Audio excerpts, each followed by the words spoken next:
Hi guys. आज हम लोग अपना DBMS का वीक 11 का लेक्चर यहाँ पे करेंगे। तो आज हम वीक 11 का हमारा जो भी सिलेबस है वो कवर करेंगे अलॉन्ग विद एक बार ग्रेडेड असाइनमेंट का एक्सप्लेनेशन करके डिस्कशन। तो चलो हम विदाउट एनी डिले यहाँ पे अपना स्टार्ट करेंगे लेक्चर को। स्टार्ट करते हैं अपन नॉर्मल अपने नोट्स के एक्सप्लेनेशन से। एक बार हमारा वीक 11 जो है, देखो यहाँ पे DBMS में इसमें दो टॉपिक्स है मेनली, बैकअप एंड रिकवरी। हम यहाँ पे बैकअप से स्टार्ट करेंगे। बैकअप जो होता है, देखो हमें डायरेक्टली हमें पता है बैकअप जो होता है डेटा, किसी भी डेटाबेस का, किसी भी चीज़ का एक तरीके से कॉपी होता है उसका, जिसमें हमारे मतलब उसके सारे फाइल्स या फिर सारा जो डेटा है हमारा फाइल का, हमारे पूरे डेटा का एक तरीके से कॉपी होता है। ठीक है ना। ये कॉपी हम क्यों बनाते हैं? ताकि like in case of an emergency या फिर कुछ हैपनिंग हो तो हमारे पास हमारे डेटा का एक कॉपी रहे हमेशा की, मतलब डेटा लॉस ना हो। अब बैकअप फिजिकल बैकअप हो सकती है, मतलब बहुत सारे फाइल्स होंगे, लॉग्स होंगे, बहुत सारी चीज़ें होंगी जो हम फिजिकली स्टोर कर सकते हैं। और एक होता है लॉजिकल बैकअप। लॉजिकल बैकअप यानी उसका जो हम उसके लाइक डेटाबेस है अगर हमारा, उसका हम लॉजिकल बैकअप देखें तो मतलब ये होगा कि उसका लॉजिकल डेटा यानी टेबल्स, उसके व्यूज, फंक्शंस वगैरह, ये चीज़ों का कॉपी। एक बैकअप का हमें नीड क्या है भाई? Disaster recovery, client side changes हो सकते हैं या डाउन टाइम भी हो सकता है, मतलब they can be multiple reasons. अब टाइप्स ऑफ बैकअप डेटा अगर हम देखते हैं तो बैकअप डेटा के टाइप्स होते हैं। देखो types can be lot of types की। सबसे पहले जैसे बिजनेस डेटा हो सकता है कि मतलब किसी बिजनेस से रिलेटेड है तो क्लाइंट्स की इंफॉर्मेशन हो सकती है, एम्प्लॉइज, कॉन्ट्रैक्टर्स, फिर जिस चीज से रिलेटेड है बिजनेस, जो काम करते हैं, एवरीथिंग द, मतलब बिजनेस की कुछ कॉन्फिडेंशियल फाइल्स वगैरह सब हो सकती हैं। नेक्स्ट आता है जैसे हमारा सिस्टम डेटा हो सकता है, किसी भी हमारे सॉफ्टवेयर के ऊपर किसी भी मतलब लाइक सिस्टम का लॉग फाइल्स, उसको हम किस तरीके से यूज करते हैं, उसके अंदर की इमेजेस वगैरह, डिस्क इमेजेस, बैकअप वगैरह कुछ भी चीजें हो सकती हैं, उनका बैकअप हो सकता है सिस्टम डेटा का। एंड लास्टली वही कुछ भी हमारा like random media files such as photographs, videos, sounds, GIFs, graphics, कुछ भी हो सकती है जिसको हम बैकअप करें। ये जनरली इनका साइज जो है बहुत ज्यादा होता है।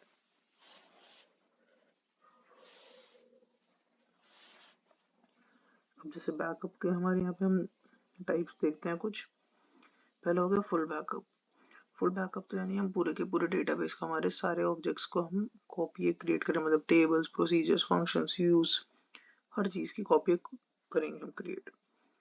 इसका एडवांटेज क्या होता है? मतलब इजीली सेटअप होता है, कॉन्फ़िगर और मेंटेन करना इजी और इंडिपेंडेंट होता है। हमें हमारे पास पूरा का पूरा डेटा बैकअप होता है। उसका डिसएडवांटेज क्या है? टाइम। टाइम बहुत ज़्यादा लेता है। And secondly storage. Time and storage दोनों ही बहुत ज़्यादा लेता है। फिर आता है इंक्रीमेंटल बैकअप। इंक्रीमेंटल बैकअप में क्या होता है? जैसे हमने रिसेंटली अगर एक बैकअप किया है हमारा और हम उसके बाद इंक्रीमेंटल बैकअप करेंगे तो इसमें क्या है, उसके हमारे लास्ट बैकअप के बाद जो भी फाइल्स वगैरह चेंज हुए हैं हम सिर्फ उनको, उनका एक नया बैकअप क्रिएट करेंगे। बाकी जो पहले हैं वो तो सेम है, तो उनमें हमें चेंज करने की जरूरत नहीं है। तो बस हमें नए फाइल्स का करना है। इसमें डेफिनेटली नए टाइम स्टैम्प के साथ आएगा तो हमें पता चल ही जाता है। एंड सेकेंडली इसमें टाइम भी हमारा कम लगेगा टू बैकअप। और हर बैकअप के, हर जैसे जैसे हम नए नए बैकअप्स करेंगे तो स्टोरेज भी हमारी कम होगी यहाँ पे। इंक्रीमेंटल बैकअप में बस एक चीज़ है कि जब अगर मान लो रिकवरी कभी करनी होती है इसकी तो थोड़ा ज़्यादा एफर्ट्स लगाने पड़ते हैं। नेक्स्ट आता है डिफरेंशियल बैकअप।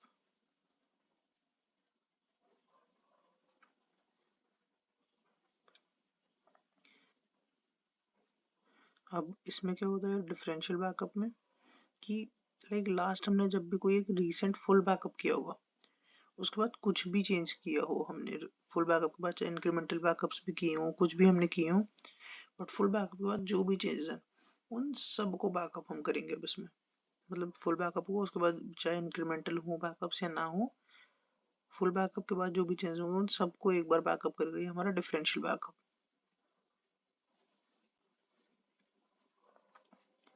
तो अब इसमें क्या होता है, अगर हमें कभी रिकवर करना है तो हमें बस एक लास्ट फुल बैकअप और जो रीसेंट डिफरेंशियल बैकअप है, ये दो चीज़ें हमें चाहिए। इसके एडवांटेज क्या है कि मतलब हमें लेसर नंबर ऑफ बैकअप्स देखने पड़ते हैं। और डिसएडवांटेज क्या है, वही स्टोरेज। स्टोरेज जो होती है ज़्यादा हो सकती है काफ़ी हमारे यहाँ पे। नेक्स्ट हमारा आता है हॉट बैकअप। अब हॉट बैकअप क्या होता है? अब इसमें क्या होता है, हमारा डेटाबेस जो होता है वो अप एंड रनिंग होता है while the backup is perform. मतलब अभी तक के जो बैकअप्स थे उसमें क्या होता था, अगर हमारा बैकअप हो रहा है तो डेटाबेस हमारा क्लोज हो जाता था, बंद हो जाता था, नॉट एक्सेसिबल। इसमें क्या है, डेटाबेस भी हमारा चलता रहता है while the backup is perform in backend. मतलब बैकएंड में बैकअप चलता रहता है और साथ साथ डेटाबेस हमारा वर्क करता रहता है। अब ये जो ये प्रेफरेबल होता है जब हमें लाइक 24/7 अवेलेबिलिटी चाहिए डेटा और सिस्टम हमारा ताकि पूरे टाइम अवेलेबल रहे। इससे क्या होता है, एडवांटेज वही हाई अवेलेबिलिटी होती है डेटाबेस की, इजीली रिकवरी भी हो जाती है। और डिसएडवांटेज क्या होगी इसकी, जब हमारा डेटा बहुत ज़्यादा होता है, यूज होता है डेटा, तब ये फीजिबल नहीं हो शायद, और हाई कॉस्ट ऑफ मेंटेनेंस भी होगी। इसे हम मेनली यूज करते हैं जब हमें ट्रांजैक्शन लॉग का बैकअप करना होता है। अब हम देखो आते हैं रेड पे। What is RAID? RAID is redundant array of independent disks. एक तरीका है बैकअप का हमारा। हम देखेंगे रेड मतलब किस तरीके से हम बैकअप करते हैं अलग अलग वेज में। रेड क्या होता है पहले ये देखते हैं। रेड में क्या होता है, हम डिस्क्स के अंदर बैकअप स्टोर करते हैं, डिस्क के अंदर स्टोर करते हैं अपना डेटा। इसमें क्या होता है, अब जैसे बहुत बार क्या होता है, मल्टीपल स्मॉल डिस्क्स होती हैं जिनको हम क्लब करते हैं in order to give the view कि it is a single disk, जिसकी कैपेसिटी बहुत ज़्यादा है, स्पीड बहुत ज़्यादा है। जबकि हम कर क्या रहे होते हैं कि मल्टीपल डिस्क्स को पैरेलली यूज कर रहे होते हैं। अब इससे क्या होता है, डेटा स्टोरेज की हमें रिडंडेंसी कम होती है और हाई रिलायबिलिटी रहती है कि डेटा इजीली रिकवर भी हो सकता है अगर एक डिस्क फेल भी होती है, बिकॉज सारी फेल नहीं हो रही हमारी एट अ साइमल्टेनियस पॉइंट। अब हम इसमें क्या क्या टेक्निक्स, मतलब हमारी क्या क्या एडवांटेज यूज करते हैं, क्या क्या टेक्निक्स यूज करते हैं हम रेड में। पहला तो रिडंडेंसी वो कम होती है हमारी डेफिनेटली। डेटा लॉस का हमारा वो चांस बहुत कम हो जाता है। नेक्स्ट जो इसके यहाँ पर लिखी हुई है चीज़ें, वो हम अब आगे जब हमारी रेट के लेवल्स पढ़ेंगे साथ साथ पढ़ते रहेंगे। जैसे यहाँ पे है ना, mirroring, shadowing, bit level byte striping, byte level striping. ये बहुत लाइक इजी चीज़ें हैं, एक बार तुम चाहो तो खुद से भी रीड कर सकते हो, अदरवाइज अभी आगे आगे हमारे आएंगे ही। तो हम विदाउट एनी डिले रेट के लेवल से स्टार्ट करेंगे। फर्स्ट आता है रेट का लेवल 0 जो होता है स्ट्राइपिंग।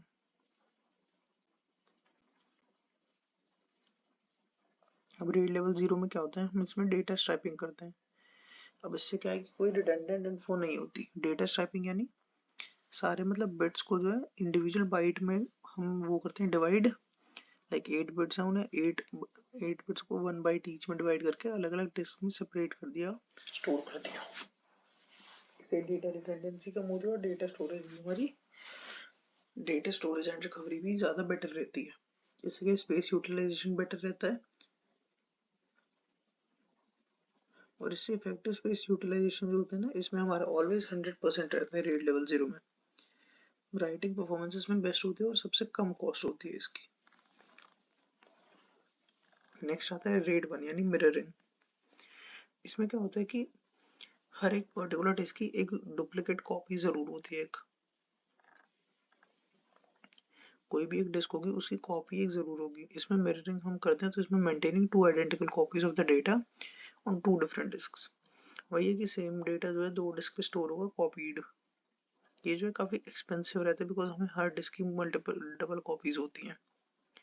और इसमें क्या है, पैरेलली रीड करते रहते हैं हम टू चेक वेदर, मतलब दोनों डिस्क के साथ साथ रीड करेंगे to check whether data is correct या नहीं, कभी कुछ इशू ना आ गया हो।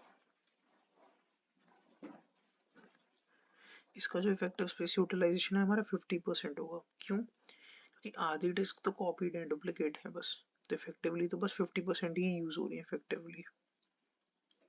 नेक्स्ट अगर हम देखते हैं तो वो होता है रेड लेवल 2। इसमें हम पैरिटी यूज करते हैं। अब ना होगा इस पैरिटी क्या होता है। Any idea? हमें पैरिटी मतलब अभी तक तो हमने नहीं देखा है, कोई बात नहीं, पैरिटी अब हम देखते हैं।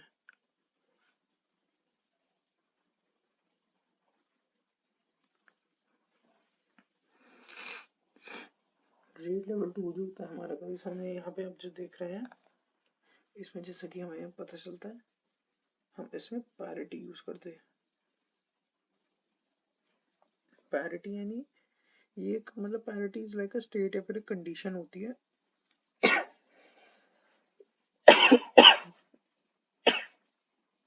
I'm sorry। हाँ, पैरिटी जो होती है हमारी मतलब एक वैल्यू होती है, स्टेट या कंडीशन या फिर मतलब एक वैल्यू होती है यहाँ पे जो हम कैलकुलेट कर रहे हैं।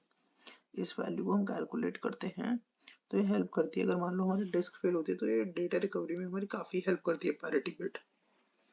पैरिटी बिट यानी एक कैलकुलेटेड वैल्यू या कैलकुलेटेड बिट। जैसे बाइट्स पढ़ा था ना हमने, बिट बाइट्स, वैसे ये यहाँ पे बिट ये वही चीज़ है। इसमें एक स्ट्राइपिंग यूनिट जो होती है एक सिंगल बिट होती है हमारी। हैमर कोड का इसमें हम यूज़ करते हैं अपना। हैमर कोड अगर आपको याद होगा, आपने पीडीएस में पढ़ा होगा। अब इसमें कितने इफेक्टिव डिस्क यूटिलाइज होते हैं, n+1 on the n+1 divided by n, इतने हमारे इफेक्टिव डिस्क इसमें यूज होते हैं। नेक्स्ट आता है RAID level 3। RAID level 3 is a mixture of two things, byte striping and parity. Parity हमने देखा है, बाइट स्ट्रैपिंग वही है कि बाइट्स को बिट्स में डिवाइड कर देना हमारा, जैसे यहाँ पे देखो मेंशन है बाइट लेवल स्ट्रैपिंग में। नेक्स्ट आता है रीड लेवल 4। रीड लेवल 4 में हमारा ब्लॉक स्ट्राइपिंग प्लस पैरिटी होता है। अब ब्लॉक स्ट्राइपिंग क्या होता है?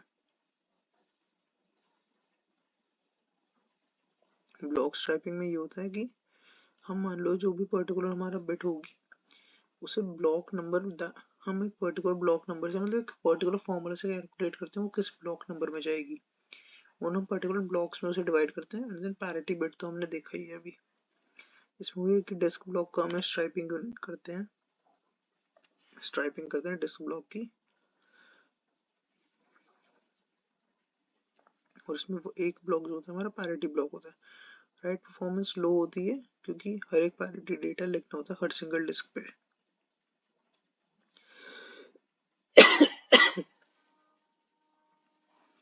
रीड लेवल 5 जो होता है हमारा, इसमें डिस्ट्रीब्यूटेड पैरिटी आती है।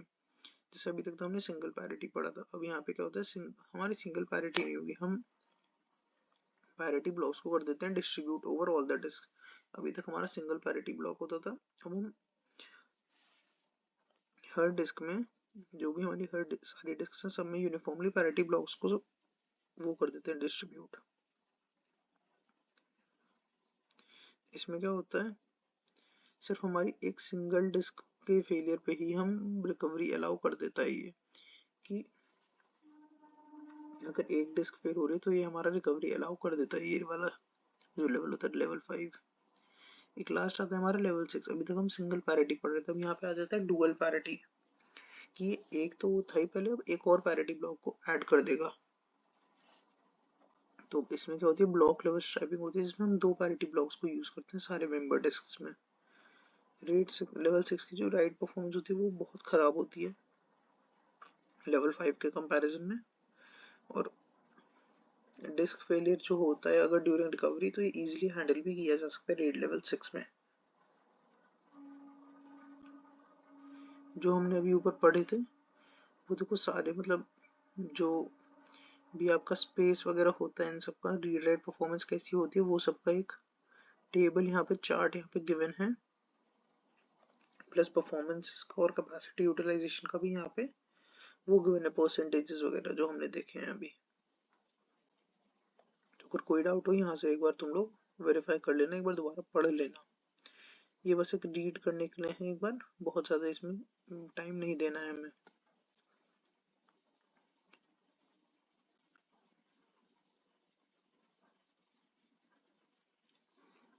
यहाँ पे RAID does not equate to 100% uptime. इसका मतलब है रेट जो है बस एक टूल है हमारा, ताकि हमारा मतलब डाउन टाइम जो होता है, मतलब कि अगर डेटाबेस बैकअप हो रहा है तो वो कितने टाइम तक क्लोज रहता है वो मिनिमाइज हो सके। बट इसका मतलब ये नहीं कि बिल्कुल 100% हम टाइम को मिनिमाइज कर देंगे कि हर टाइम अवेलेबल हो, थोड़ा बहुत डाउन टाइम रहता ही है। Second is red does not replace backups. देखो बैकअप जो होता है हमारा वेल प्लान होता है, बहुत इजीली हम फ्रीक्वेंटली करते रहते हैं, और रेड जो होता है हमारा बस एक मैकेनिज्म है, एक टेक्निक है, बट ये बैकअप को रिप्लेस नहीं कर सकता है। फिर आता है red does not protect against data corruption, human error और सिक्योरिटी इश्यूज। देखो अगर हमारी ड्राइव फेलियर हुई, डिस्क फेलियर हुई, तब तो हमारा बैकअप जो है वो कर सकता है उसे रिकवर। बट रेड जो है बैकअप का वही चीज है, रेड जो है रिप्लेसमेंट नहीं है बैकअप का। अगर मान लो हमें डिस्क स्पेस ज़्यादा चाहिए तो हम रेड के जब यूज़ कर रहे हैं तो हम डायरेक्टली कोई एक नई डिस्क या ड्राइव भी ऐड नहीं कर सकते अब इसमें। तो रेड जो होता है ना, डायनामिक इंक्रीज ऑफ साइज जो होता है वो भी अलाउ नहीं करता। एंड लास्ट इज रेड जो है बेस्ट ऑप्शन नहीं होते वर्चुअलाइजेशन के लिए। हमें और भी सॉल्यूशंस हो सकते हैं बेटर जो हम ट्राई कर सकते हैं।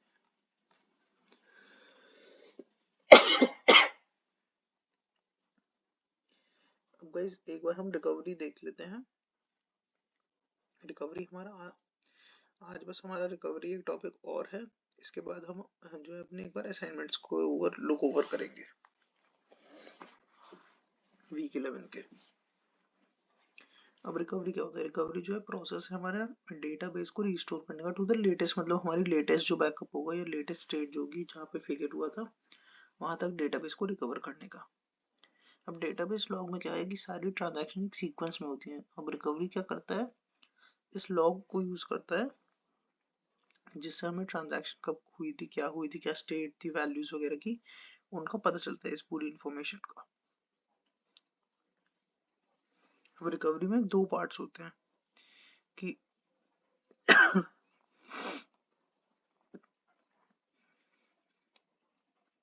अभी तो ये है कि एक्शन जो अगर कोई एक नॉर्मल ट्रांजैक्शन हो रही है उस टाइम पे हम क्या एक्शन लेते हैं कि इनफ इंफॉर्मेशन एग्जिस्ट करती हुई स्टोर करें जिससे फेलियर हो तो उससे रिकवर कर पाए।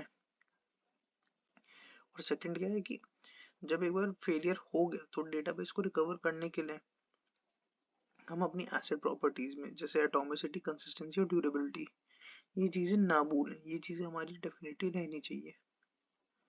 रिकवरी एल्गोरिथम में ये दो पार्ट्स होते हैं मेनली। अब स्टोरेज स्ट्रक्चर क्या होता है हमारे इसमें? अब देखो वॉलेटाइल स्टोरेज जो होती है वो तो अगर सिस्टम क्रैश वगैरह उसे सरवाइव नहीं कर पाती है, क्योंकि वॉलेटाइल स्टोरेज ऑलरेडी टेम्परेरी ही स्टोर करती है डेटा को। बट नॉन वॉलेटाइल जो स्टोरेज होती है वो परमानेंटली स्टोर करती है। तो अगर सिस्टम क्रैश वगैरह आपका होता है तो वो सरवाइव कर जाती है इजीली। फिर होता है स्टेबल स्टोरेज। स्टेबल स्टोरेज मतलब एक एक्चुअल नहीं है, it's just like an imaginative form जिसमें हमारा हर किसी भी टाइप का फेलियर वो सरवाइव कर जाएगी, कि सिस्टम क्रैश हो जाए इफ लाइक एनीथिंग, वो सब सरवाइव कर ही जाएगी हर चीज की। बट ये एक्चुअल में पॉसिबल नहीं है, इसलिए ये बस एक इमेजिनेटिव थिंग है।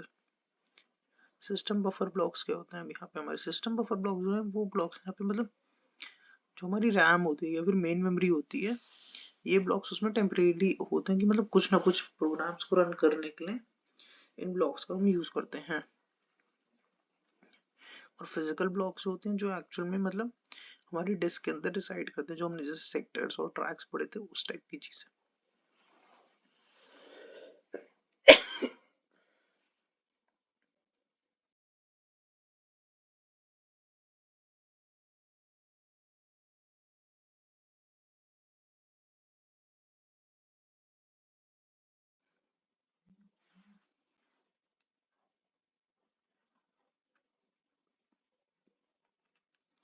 एक हमारा यहाँ पे टॉपिक है लॉग बेस्ड रिकवरी। देखो यहाँ पे एक बहुत बड़ा सा डिस्क्रिप्शन लिखा हुआ है, ये पॉइंट्स एक बार तुम लोग खुद पढ़ना। मैं एक बार तुम्हें नॉर्मल लैंग्वेज में एक बार पूरा समझा देता हूँ लॉग बेस्ड रिकवरी क्या होती है। लॉग बेस्ड रिकवरी क्या होती है? देखो हमारे पास लॉग्स होते हैं प्रॉपर की कौन क्या ट्रांजैक्शन थी जो स्टार्ट हुई, उसमें हमने क्या एलिमेंट जो के ऊपर वर्क किया कि जैसे ए पे बी पे किस एलिमेंट पे वर्क किया। फिर उसमें हमारी क्या पहले वैल्यू थी, चेंज करने के बाद क्या वैल्यू है कि हमने रीड किया है सिर्फ तो चेंज नहीं हुई, राइट किया तो क्या चेंज हुई वैल्यू। लॉग बेस्ड रिकवरी में पूरा पूरा लॉग होता है हमारा रिटर्न कि हमने क्या ट्रांजैक्शन नंबर था, किस वैल्यू पे वर्क किया, और अगर राइट किया तो उसकी पहले वैल्यू ओल्ड वैल्यू क्या थी, न्यू वैल्यू क्या है।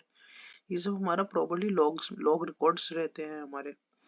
और अगर इसके बाद कुछ मतलब चेंज को हम परमानेंट करते हैं तो लॉग कमिट लॉग भी हमारा प्रॉपर होता है इसमें।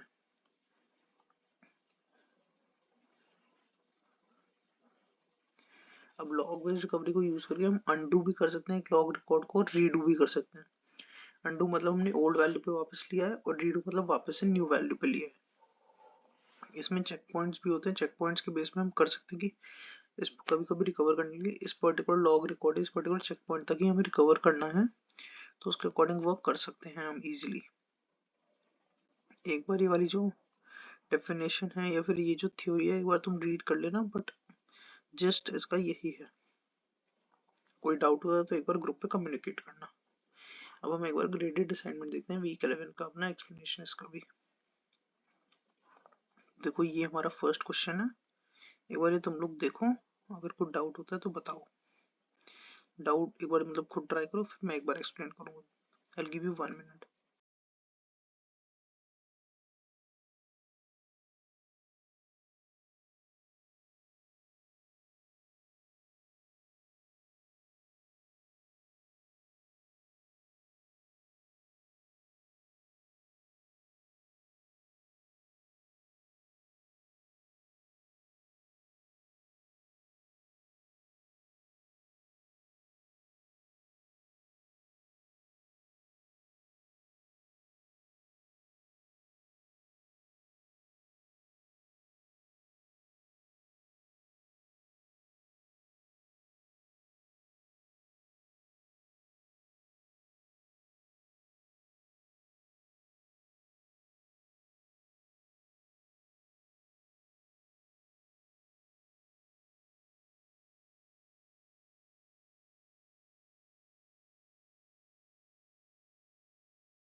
आई गेस तुम लोगों ने ट्राई किया होगा, अब मैं एक बार एक्सप्लेन करता हूँ।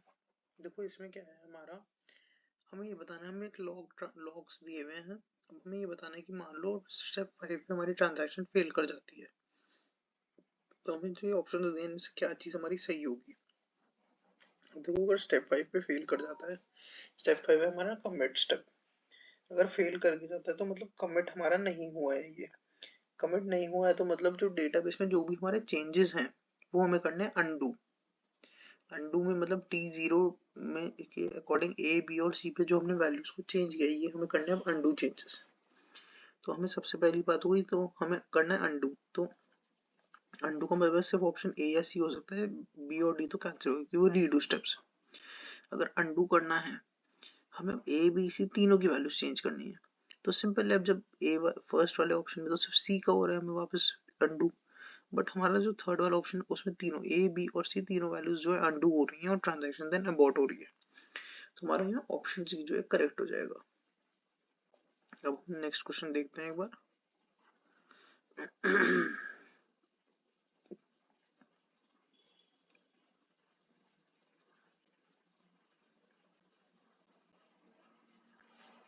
देखो ये वाला अब जो नेक्स्ट क्वेश्चन है एक बार तुम लोग इसे भी अपने तरीके अपने आप खुद एक बार देखो, समझ ट्राई करो, और अगर नहीं आता है तो एक बार मैं फिर एक्सप्लेन करता हूँ इसे।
तो आई गेस तुमने ट्राई किया होगा, अब एक बार मैं बताता हूँ इसमें। अब देखो हमें एक लॉग दिया हुआ है जिसमें हम 300 का रुपीज का अमाउंट ट्रांसफर कर रहे हैं from account A to account B.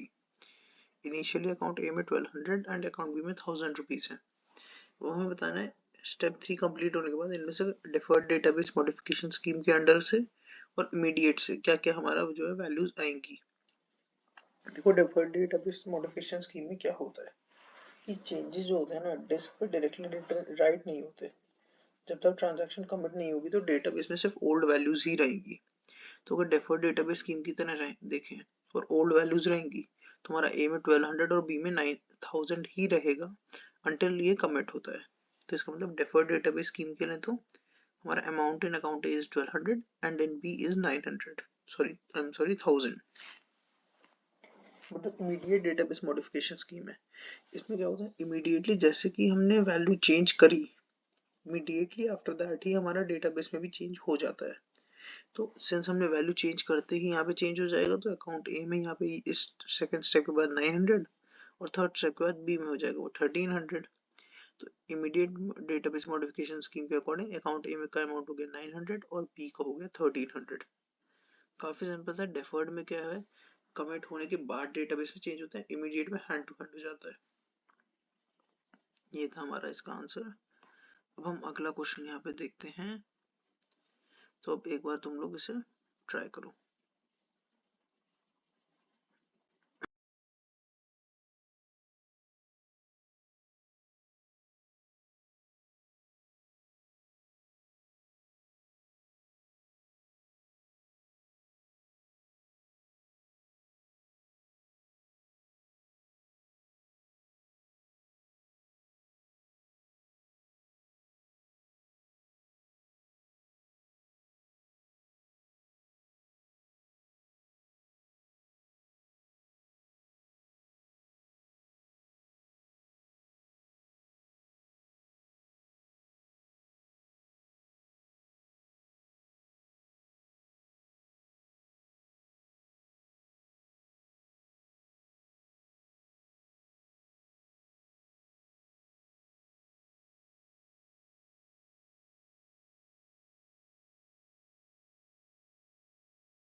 I guess तुमने ट्राई किया होगा गाइस। तो हम देखते हैं यहाँ पे हमें फिर से एक लॉग दिया है। अब यहाँ पे हमने immediate database modification scheme use किया है। देखो हमने भी देखा था इमीडिएट में क्या होता है चेंजेस जो है हमारे डिस्क पे एज सुन एज मतलब हम उन्हें परफॉर्म करेंगे वो अकर हो जाएंगे कमिट से पहले। बट अब इसमें एक पॉइंट और होता है इमीडिएट डेटाबेस स्कीम में। क्या अगर ट्रांजैक्शन कमिट होती है तो फिर तो मान लो in case of a crash अगर ट्रांजैक्शन हमारी कमिट हुई है तब तो हमारे जो चेंजेस हमने किए हैं परफॉर्म वो रीडू होंगे। बट अगर ट्रांजैक्शन कमिट नहीं होती है तो चेंजेस जो होते हैं हमारे वो हो जाते हैं अनडू। ठीक है ना। और चेक पॉइंट क्या है चेक पॉइंट का मतलब होता है हमारे जो भी लॉग रिकॉर्ड्स हैं वो रिटर्न टू डिस्क मतलब डिस्क में लिखे जा चुके हैं कि कोई भी इशू हो चेक पॉइंट का मतलब वो डिस्क में वो पॉइंट्स आ चुके हैं हमारे जो डेटा है वो लिखा जा चुका है। इन केस ऑफ क्रैश भी तो फिर वो रीडू हो जाता है। तो अब हमें दिया है अगर स्टेप 14 पे क्रैश हो रहा है तो हमारा कौन सा एक्शन सही होगा। अब अगर स्टेप 14 पे क्रैश है हम सबसे पहले इस पे क्या ढूंढेंगे इससे जस्ट प्रीवियस चेक पॉइंट ताकि हमारे इससे पहले का जो डेटा है वो हमारा सारा जो है सेव हो जाए यानी राइट रिटर्न टू डिस्क हो जाए। तो चेक पॉइंट हमारा हमें दिख रहा है स्टेप 13 पे ही है। 13 पे ही चेक पॉइंट होने का मतलब है हम इससे पहले की जो जो ट्रांजैक्शन है वो सब हमारी कमिट हो गए हैं डायरेक्टली। तो इसका मतलब यहाँ से हम जैसे देख रहे हैं T0 के चेंजेस हैं T1 के हमारे चेंजेस हैं और T2 के जो स्टार्टिंग के चेंजेस हैं ये हो जाएंगे हमारे कमिट। मतलब ये कमिट हो चुके हैं सिंस, तो ये दोनों तो T0 और T1 के T0 का कमिट हमें दिख रहा है, T1 का कमिट दिख रहा है इससे पहले, चेक पॉइंट से पहले। तो ये दोनों तो चेंजेस हमारे सेव हो गए हैं। कमिट होने का मतलब हमने देखा अभी कि कमिट हो गए हैं तो ये रीडू भी हो जाएंगे। तो T0 में हमें कोई एक्शन परफॉर्म नहीं करना और ना ही T1 में करना है कोई एक्शन परफॉर्म, क्योंकि चेक पॉइंट का मतलब है डिस्क पे कमिट होने के साथ साथ डिस्क पे लिखे भी जा चुके हैं ये परमानेंटली, तो हमें कोई एक्शन परफॉर्म करने की जरूरत ही नहीं है रीडू करने की। अब आती है T2 की बात। T2 हमें दिख रहा है यहाँ पे कमिट नहीं हुआ है, और हमने स्टार्टिंग में बताया था इमीडिएट डेटाबेस स्कीम में अगर चेंजेस कमिट नहीं हुए हैं तो वो रीडू नहीं होंगे, वो होंगे अनडू। तो इसलिए यहाँ पे सिंस T2 का डेटा कमिट नहीं हुआ है तो T2 के चेंजेस हमारे हो जाएंगे यहाँ पे अनडू। आई गेस गाइस समझ आ गया होगा, कोई डाउट हो तो बता देना।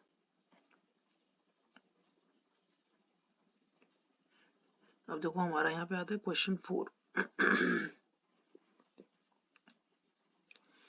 सबसे पहले अब इसमें हमें दो स्टेटमेंट गिवन है। पहली है differential backup targets only those files और items changed since last backup.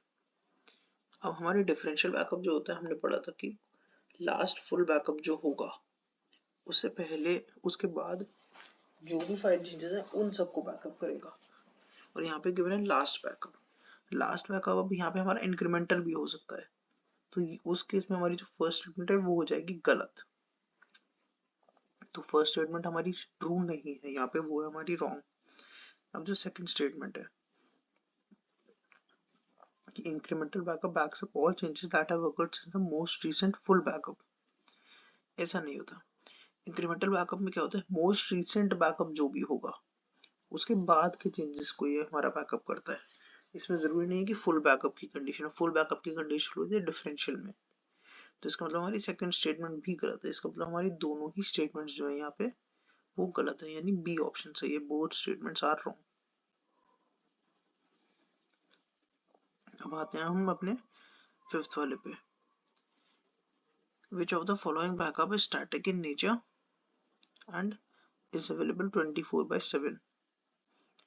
अब हमने देखा था स्टैटिक इन नेचर एंड 24/7, ये कौन सा बैकअप था आप बताओ, एक बार सोचो खुद।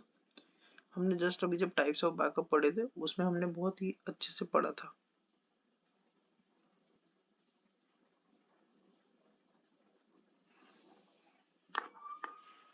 एक बार सोचो।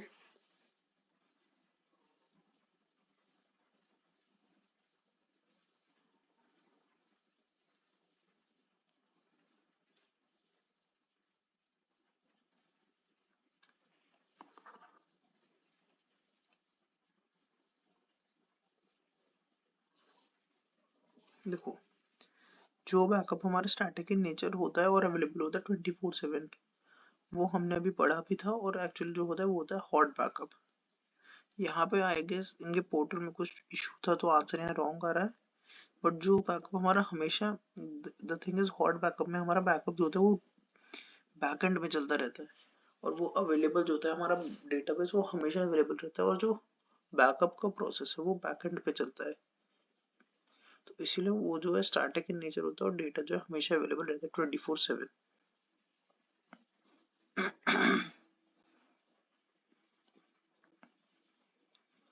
देखो ये क्वेश्चन गिवन है, इस शेड्यूल के अकॉर्डिंग हमें आंसर करना है।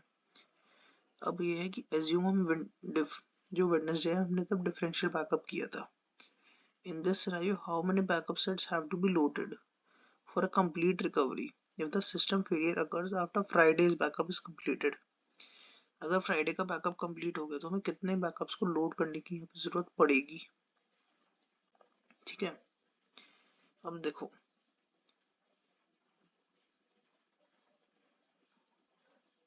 अगर हमारा वेडनेसडे को हुआ है एक डिफरेंशियल बैकअप, डिफरेंशियल बैकअप क्या करता है, लास्ट फुल बैकअप से लेकर अब तक के सारे चेंजेस को ये बैकअप करेगा। तो अब हमें जो है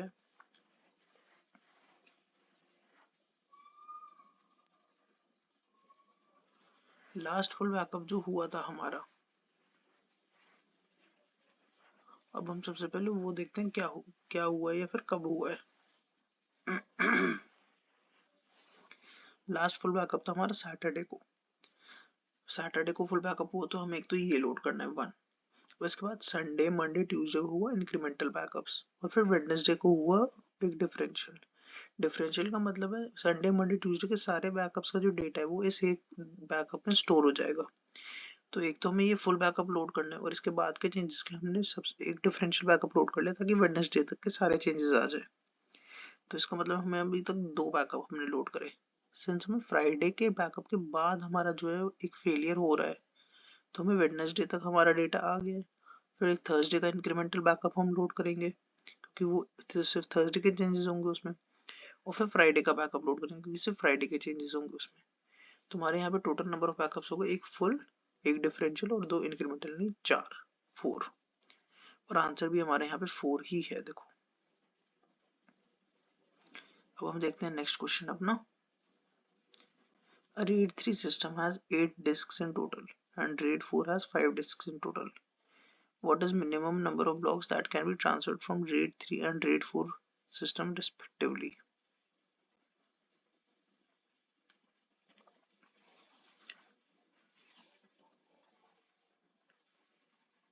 एक बार ये वाला तुम लोग खुद ट्राई करो।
आई गेस तुमने देखो ट्राई किया होगा।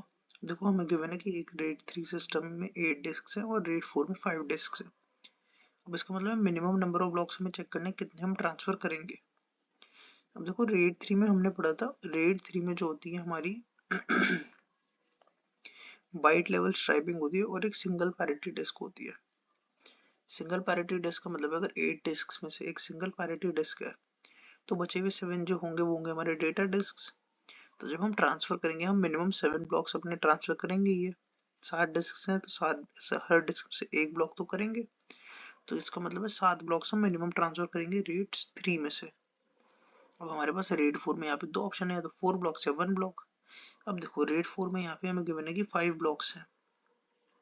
RAID 4 में जो क्या है हमारे ब्लॉक लेवल पे स्ट्राइपिंग होती है डेटा की।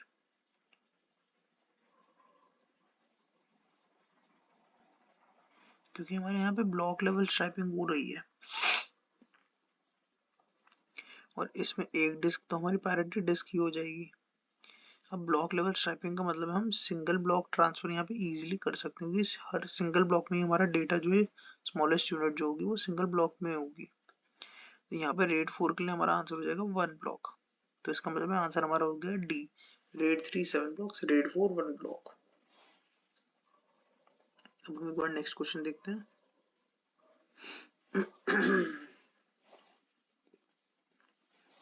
एक बार तुम लोग ट्राई करो ये वाला क्वेश्चन।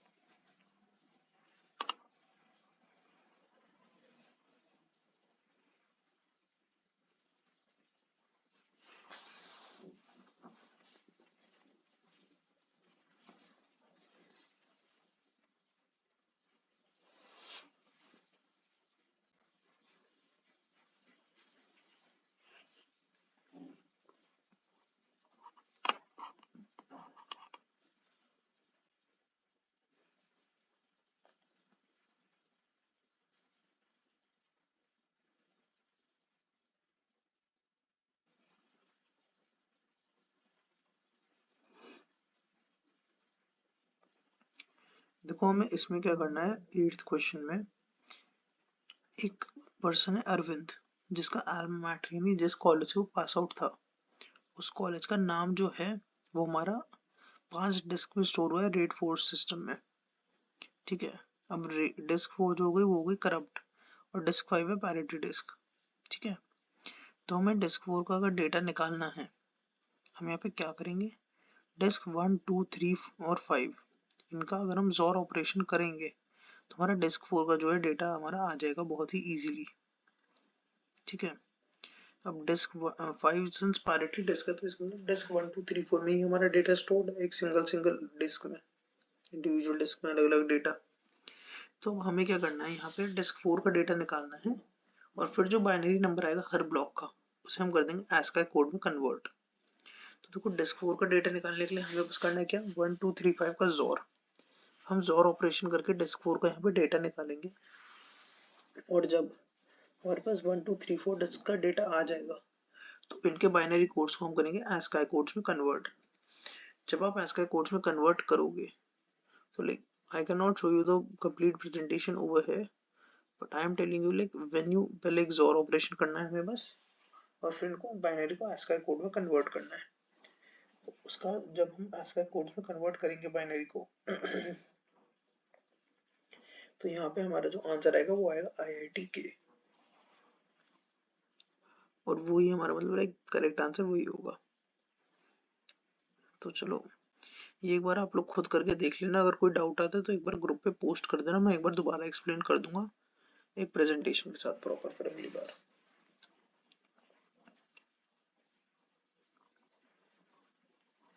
अब हमें दो यहाँ पे गिवन है कि एक रेड 1 सिस्टम है और एक रेड 4 सिस्टम है।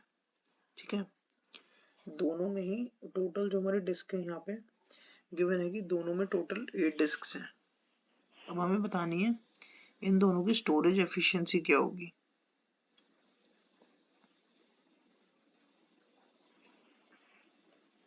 तो देखो हमने यहाँ पे हमारा जैसे रेड 1 और रेड 4 सिस्टम है, हमें सबसे पहले तो स्टोरेज एफिशिएंसी कैसे निकालते हैं, number of non redundant data disk upon total number of disk. RAID 1 में हमने क्या पढ़ा था कि हर डिस्क की एक एग्जैक्ट कॉपी होती है, एक अगली एक मतलब हर डिस्क की एक कॉपी होती है, एक और डिस्क मतलब जिस डिस्क का फर्स्ट डिस्क का डेटा होगा उसका एग्जैक्ट कॉपी जो है उसके अगले डिस्क में स्टोर्ड होगा, यानी हर डिस्क की एक एक कॉपी मौजूद होती है रेड 1 में। तो इसकी तो हमारी स्टोरेज एफिशिएंसी 50% है, मेट्रिकली पता है। अब हम क्या देखेंगे रेड 4 की 87.5 क्यों है।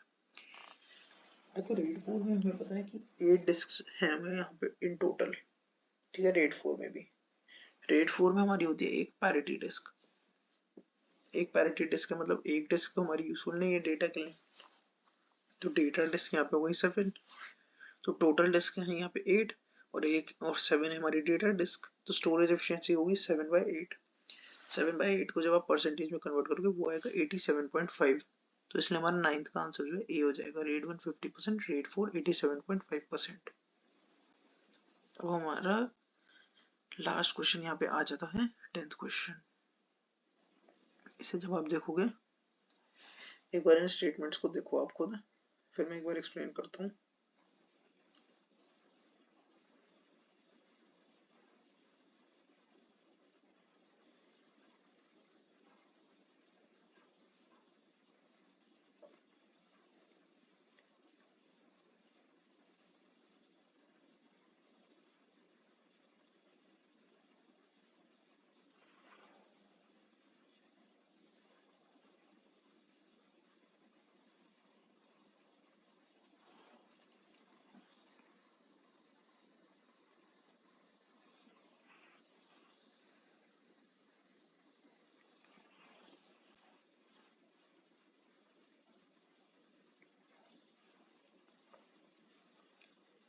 तो देखो क्वेश्चन 10 जो है हमारा बस बहुत सिंपल है, हमें 3 स्टेटमेंट गिवन है और हमें बताने कौन 4 स्टेटमेंट गिवन है और बताने कौन कौन सी स्टेटमेंट हमारी सही है।